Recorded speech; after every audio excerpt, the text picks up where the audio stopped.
This is a project for the course of Cult and Terrorism at Durham College, March 2024 semester. I'll be examining my personal involvement with the cult using academic frameworks. This photo is a screenshot of a promotional video from the official account of the cult on WeChat, and the person in green sweat top is me. This is an overview of my presentation. First, I will introduce the timeline of this cult, background of its leader and major events in its history of development, and then its ideology, analyzing it using the dynamics of cult framework, which I created by combining Maslow's hierarchy of needs and the themes of cults from the course.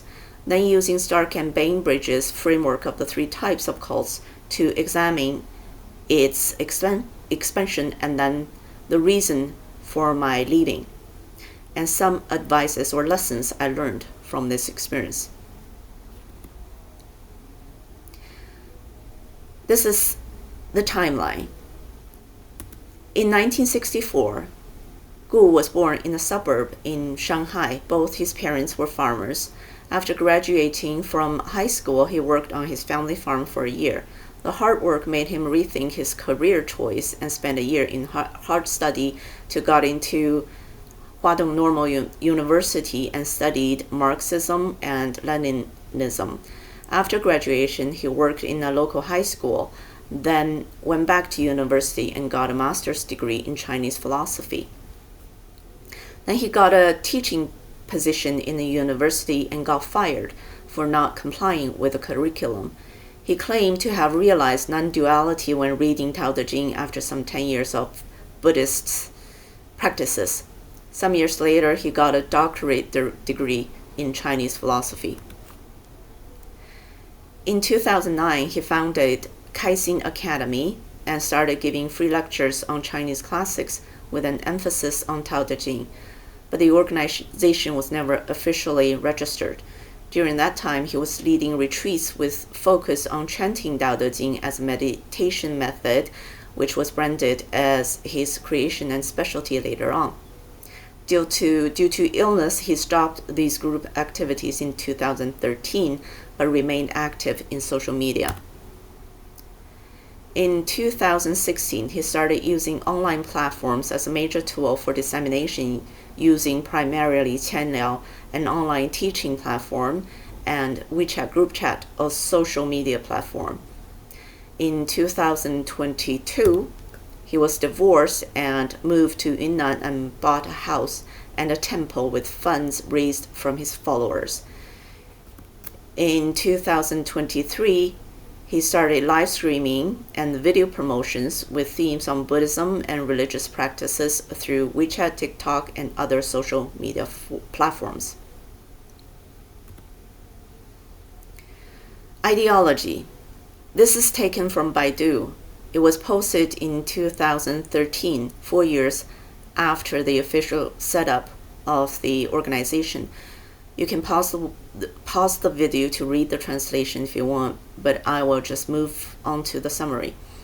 I summarized it into 3 themes based on this and my own experience. The core of its ideology is Caixin, from which Gu got the name of his cult, Caixin Academy. In Chinese, Caixin literally means open heart, and together it means happiness. From this core, 3 themes are developed. Psychotherapeutic, to achieve personal happiness by reading religious scriptures, and to promote cultural awareness and pride. Political, to achieve social happiness by promoting harmony in society. And metaphysical, to achieve cosmic happiness by achieving union with the universe. Now I would like to use the framework I created by synthesizing Maslow's hierarchy of needs with the themes of cults from the course material to examine the motivators of Gu's cult. Maslow's hierarchy of needs was first published in 1943 and has become a well-known and widely applied psychological framework. On the vertical axis is Maslow's hierarchy of needs from bottom up. The physiological needs category includes biological requirements for human survival, such as food, drink, shelter, sex, sleep, etc. The safety needs are the needs of stability and security achieved by having certain control in their lives. Love and belongingness needs refers to psychological need for interpersonal connections through building relationships, social interactions, and being part of a group. Esteem needs include self-worth, accomplishment, and respect. And on the top is self-actualization needs, embodies the fulfillment of one's potential, personal growth, and pursuit of peak experiences. The wording of this need matches very well with the mystical traditions in Oriental religions.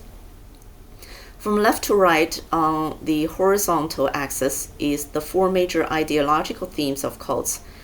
Theistic is the idea of a supreme being or deities, which is not applicable here, so I will not elaborate on that.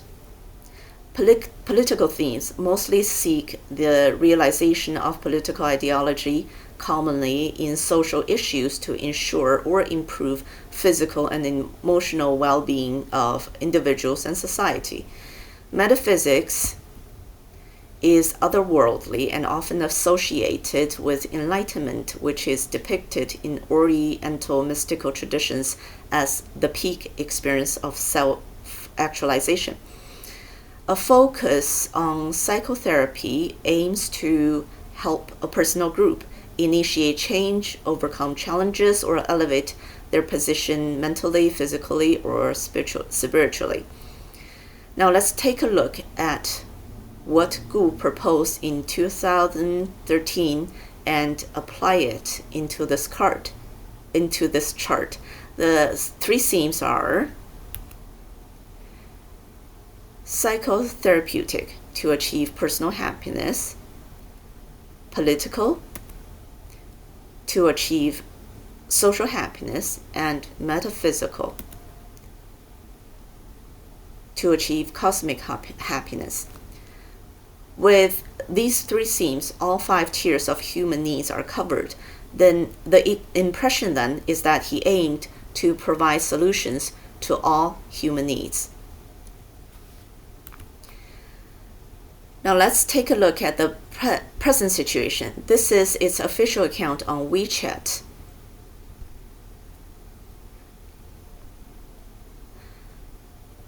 With the most recent postings dated April 8th, it represents a concrete understanding of its current motivators. Let's examine the first 15 posts.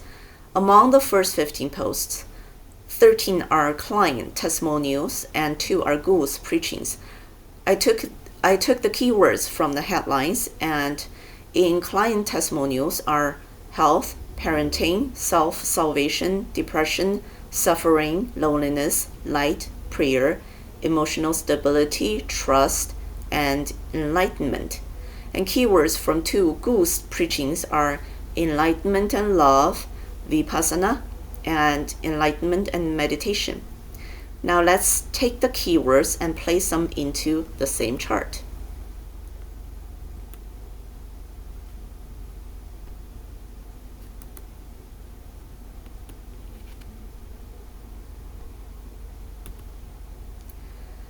We can see that Gu's preachings focus mostly on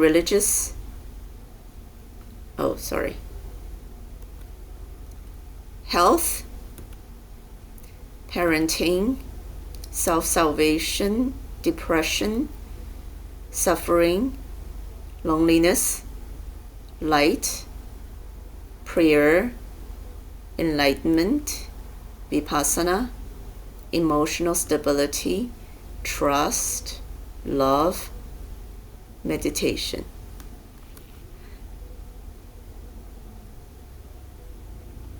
We can see that Gu's preachings focus mostly on religious or metaphysical issues, while his clients' testimonials focus on psychotherapeutic issues. So currently, the primary motivator is metaphysical, and the secondary motivator is psychotherapeutic. In other words, he draws authority from Oriental religions while recruiting people with psychotherapeutic needs. I also found Stark and Bainbridge's compensators framework very helpful in examining the power flows and structure of Gu's cult. According to Stark and Bainbridge, there are 3 types of cults: audience cults, client cults, and cult movements, depending on how organized they are, with audience cults being the least organized and cult movements the most organized. Stark and Bainbridge published this theory in 1970s. I'm going to read the descriptions of each type from the course material first. Audience cults. An audience cult is the least organized type of cult. They are composed of individuals who consume the cult doctrines and messages through lectures, magazines, books, radio, television, or the internet. There is a charismatic leader and messages promising limited, individually focused truth or enlightenment, but there is no formal membership, and followers choose when and how they will devote themselves to the ideas. Client cults. A client cult is more organized than an audience cult. They offer direct services and interactions, and often build relationships with followers that are much like a therapist and patient or a consultant and client. Stark and Bainbridge suggest that the organization itself will be very organized and demanding of participants. However, the participants themselves are not organized together into a strong social movement. In cult movements are the most organized of the 3. They offer the closest experience to a religion in that their ideologies provide followers with ultimate meaning. They require significant commitment from their members and a loyal devotion to the ideology or leader. They offer more intangible things like faith healing or levitation. In my experience, or in the particular case of Gu's cult, all 3 types are present, and he strives to maintain all 3 types at the same time, because that facilitates a flow of power other than his own and enables an easier expansion of the cult. For different groups, he provides different compensators. He started off by giving lectures, doing broadcast, posting articles, later on by posting videos of his lectures and doing live streaming. These services are free and open to the public with no formal memberships, and this group has the largest number, and it's hard to calculate how many exactly, but in the most recent live streaming he did, the number of audience is around 300 to 500. Then there's the client group, to whom he offers paid services such as group meditation, retreats, online group chats to answer questions or propagate his ideology. There's also discourses people have to pay to listen to. This client group is much smaller in number, with an estimate of 100 members. From this group, the inner circle of followers are generated with significant commitment and loyal devotion to Gu, and Gu in return grants them privileges such as direct personal contact, free lodging in his recently bought temple, reduced fees for his other paid services. In return, they are solicited for donations and volunteer work in his campaigns, which is an effort to enlarge the audience group. The inner circle has around 20 to 30 members. Thus, the power circuit is completed. My personal involvement with Gu's cult started from the end of 2011 when I attended his lecture. He talked about a chapter in Tao Te Ching, and I was struck with the idea that all sufferings are caused by having an ego. So the next year, when he hosted retreats and courses, I participated in both. After that, I moved to Canada, but stayed in contact through social media with him and his group. In 2016, I received special attention from him because of my ability in English, which he thought would be useful in expanding his influence globally. So I made it into the inner circle. In 2024, I broke off from him and his group. Why I left? I found discrepancies between his teachings and mainstream religious ideologies. He draws his authority from religious scriptures, Buddhism, Taoism, and New Age, but through my own study, I found many discrepancies, and some of them are critical. But because this is a very broad and complex topic, I will not go into detail here. The second reason is that there are discrepancies between what he preaches and what he does. He preaches against ego and sees it as the root cause for all human sufferings, but his ego is just as big, if not bigger. When I finally decided to leave his group, I was hoping it could be an amicable process, and even hoped to maintain a kind of friendship. But when I approached him in a private chat to discuss my disagreement, he was agitated by my disobedience and refused to talk. Instead, he dragged the conversation into his group chat, where I was verbally attacked and ridiculed. When I realized it was mission impossible, I said, I just realized that I should kneel in front of you and kowtow to you. And he answered, yes, you should. The third reason is the discrepancies between his propaganda and actual results. His propaganda mostly focuses on psychotherapeutic healing, but he has neither the qualifications nor the experience. The actual results are not tested or measured other than solicited testimonials from his clients. Because he believes that he is enlightened and therefore infallible, there is no need for qualifications or regulations such as ethics and code of conduct to prevent abuse of power. So in his practice, there are severe violations of ethical issues. He developed multiple relationships, especially with his inner circle members.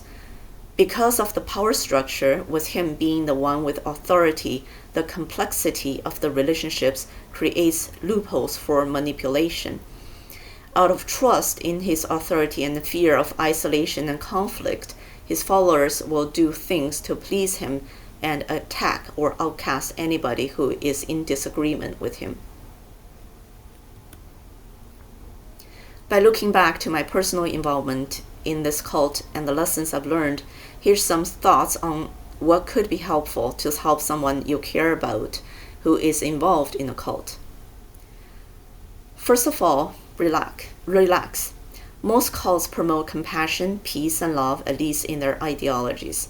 So if the cult is not an extremist group, staying in their circumference or as audience or clients, there is not much danger and sometimes even psychotherapeutic benefits. For cults with benign ideologies, the potential danger or harm lies in its inner circle. Avoid being judgmental or projecting ill intentions. Judgment closes the door to communication and understanding. With a non-judgmental attitude, your sincere care and warmth or willingness to help will be better accepted and appreciated. Help in practical ways. From cross-referencing Maslow's hierarchy of needs, we know that people join cults usually because they have difficulty in real life, whether that's physical, financial, emotional, or psychological. So if there are alternative solutions to those problems, then the need of cult involvement will be nullified. For emotional and psychological issues, professional help would be a much safer option than going to a cult leader. Because a cult is usually initiated by a charismatic leader who draws authority from religion, to get knowledgeable in that field helps to identify lies and false statements and prevent potential manipulation and abuse. My family did all these things to help me, and they succeeded. I hold profound gratitude towards them. This is the end of my presentation. Thank you for watching.